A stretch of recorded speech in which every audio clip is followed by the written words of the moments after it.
আব্বা, আমার ঠ্যাঙ্গুলা হাতির পায়ের মতো হয়ে গেল কেন? আমার মাথায় এটা কি গজাইছে? ওই কবিরাজ, ঘরের দরজা খোল। আমার মেয়ের দিকে চাইয়া দেখ, আমার মেয়ে হাতির মতো হইতেছে। হাল, তোর মেয়ে তো পুরাই হাতি হয়ে গেছে, মনে হয় ভুলে জাদুর ফল খাইছিল। এখন সোনার ডিম আইনা না খাওয়াইলে ওর রক্ষা নাই। সোনার ডিম? ওটা কোন জায়গায় পামো? সোনার ডিম পাইতে হলে অ্যামাজন জঙ্গলে যেতে হবে। অ্যামাজন জঙ্গলের ভিতর থেকে সোনার ডিম আমাকে আনতেই হবে। আমার পথ থেকে সরে যাও, আমার মেয়ে কষ্ট পাচ্ছে।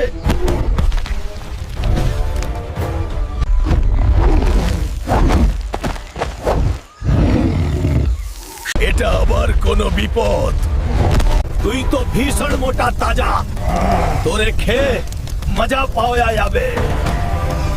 তোরে রান্না করে খামু, তোকেও লাইক কমেন্ট করে বাঁচাবে না।